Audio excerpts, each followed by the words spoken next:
एक best quality product यानी best quality garment बनाने के लिए किन किन बातों का विशेष ध्यान रखना चाहिए, किस प्रकार हम एक बेस्ट क्वालिटी गारमेंट बना सकते हैं, तो क्या क्या ध्यान रखना चाहिए। बहुत डेलीगेटेड वीडियो है, यानी कि आपने पूरा सुना तो काफ़ी अच्छी नॉलेज आपको हो जाएगी। तो आइए जानते हैं साथियों। बिना पीपी सैंपल क्लियर हुए, यानी प्री प्रोडक्शन सैंपल जब तक बायर से क्लियर नहीं होता तब तक प्रोडक्शन से संबंधित किसी भी क्रिया को अंजाम देना गलत है। सबसे पहले फैब्रिक की जांच करें। फैब्रिक की जांच में फैब्रिक के दोष, फैब्रिक का कलर, फैब्रिक की प्रिंटिंग, फैब्रिक का जीएसएम, फैब्रिक की श्रिंकेज और फैब्रिक के कलर फास्टनेस यानी फैब्रिक के टेस्ट, ये सारा कुछ बहुत तरीके से क्लियर होना जरूरी है। दूसरा स्टेप, फैब्रिक को कलर वाइज तथा श्रिंकेज वाइज कैटेगराइज करना अति आवश्यक है, क्योंकि अगर लेयर में भिन्न भिन्न प्रकार के श्रिंकेज के फैब्रिक का लेयर लगाया गया और कटिंग की गई तो आने वाले समय में आपको गारमेंट मेजरमेंट में गारमेंट टू गारमेंट वेरिएशन मिलेगा। इसलिए कैटेगरी करके ही लेयर लगाएं। तीसरा, ट्रिम्स की जांच अच्छी तरह से करें। ट्रिम्स यानी गारमेंट बनाने में जो चीज़ें सहायक होती हैं, जैसे लेबल्स, जिपर, धागा, लेस, बटन, आई हुक तथा वेलक्रो इत्यादि, इसकी जांच पूरे स्टैंडर्ड के अकॉर्डिंग होना अनिवार्य है। चौथा, सबसे पहले हमें साइज सेट या पायलट रन बनाना अति आवश्यक है, यानी बल्क प्रोडक्शन से पहले हम साइज सेट या पायलट रन बनाकर अच्छी तरह से प्रॉपर चेक करें तथा रिपोर्ट बनाएं और इस इंस्पेक्शन एजेंसी को भी ऑफर करके उनसे भी क्रॉस वेरीफाई कराएं, ताकि बल्क में आने वाली समस्या का पहले से ही हम आकलन कर लें। पांचवा, पीपी मीटिंग यानी प्री प्रोडक्शन मीटिंग, जो प्रोडक्शन की बैकबोन मानी जाती है। प्री प्रोडक्शन मीटिंग पूरी टीम के साथ प्रॉपर तरीके से करें और उसका पूरा प्रॉपर दस्तावेज बनाएं, रिपोर्ट तैयार करें और पूरी टीम के साथ डिस्कस करें, हाईलाइट करें।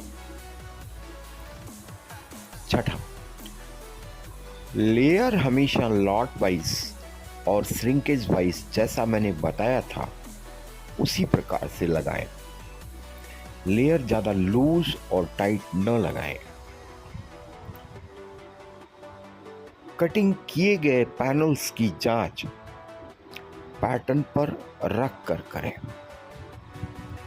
आठवां, स्टिकरिंग कराएं और स्टिकरिंग में ज़्यादा हार्ड गम होना ज़रूरी नहीं है, क्योंकि हार्ड गम हमेशा दाग छोड़ देता है या बहुत कम गम की वजह से स्टिकर उखड़ जाता है, जिसकी वजह से कंपोनेंट को जोड़ने में बहुत मुश्किल होती है और कलर वेरिएशन आने की संभावना होती है। नौवां, फ्यूजिंग। फ्यूजिंग कपड़े के नेचर के अनुसार लगाएं। यदि ज़रूरत है माइक्रोडॉट लगाएं और माइक्रोडॉट में कौन सी क्वालिटी उस फैब्रिक के अकॉर्डिंग फिट है उसी फ्यूजिंग का इस्तेमाल करें। बॉन्ड स्ट्रेंथ की जांच हमेशा करें। बॉन्ड स्ट्रेंथ 600 के लगभग होना अनिवार्य है। 10वां, लाइन सेटिंग में कड़ी मेहनत करें, अपने आप को झोंक दें। लाइन सेटिंग ही एक ऐसा प्रोसीजर है जिसमें अधिक मेहनत करने की ज़रूरत होती है। एक बेस्ट क्वालिटी गारमेंट बनाने के लिए, एक बेस्ट क्वालिटी प्रोडक्ट बनाने के लिए लाइन सेटिंग में काफ़ी मेहनत करने की ज़रूरत होती है। 11वां, पहली आउटपुट आने पर 5-20 वॉश अनवॉश की रिपोर्ट बनाएं।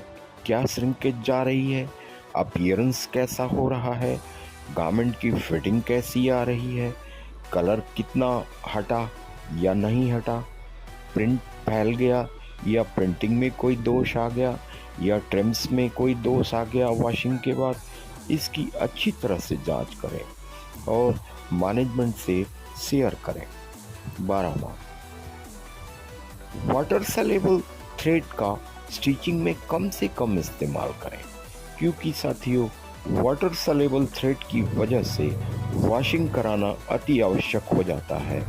अगर गारमेंट की रिक्वायरमेंट नहीं है वॉशिंग की, मान लीजिए वो डीसी से काम चलता है या वर्क से काम चलता है, तो वाटर सॉल्युबल अगर थ्रेड लगा हुआ है तो मजबूरी बन जाती है कि वॉश कराना ही पड़ता है। इसलिए हो सके तो वाटर सॉल्युबल थ्रेड का इस्तेमाल कम से कम करें। वॉशिंग का स्टैंडर्ड बनाएं, यानी हैंड फिल किस प्रकार की चाहिए, किस प्रकार के सैंपल के अकॉर्डिंग हैंड फिल होनी चाहिए, इसका पूरा ध्यान रखें। आइए अब जानने की कोशिश करते हैं साथियों कि एक प्रोडक्ट जो वॉश होकर निकला है और क्या क्या सावधानी होनी चाहिए। तो निकले हुए प्रोडक्ट को अच्छी तरह से थ्रेड कटाएं, अच्छी तरह से प्रेस कराएं और गारमेंट की बैलेंसिंग कराएं, उचित और ज़रूरी स्थान पर मेजरमेंट कराएं, final checking, then after lot to lot quality audit करना अनिवार्य है। इसके बाद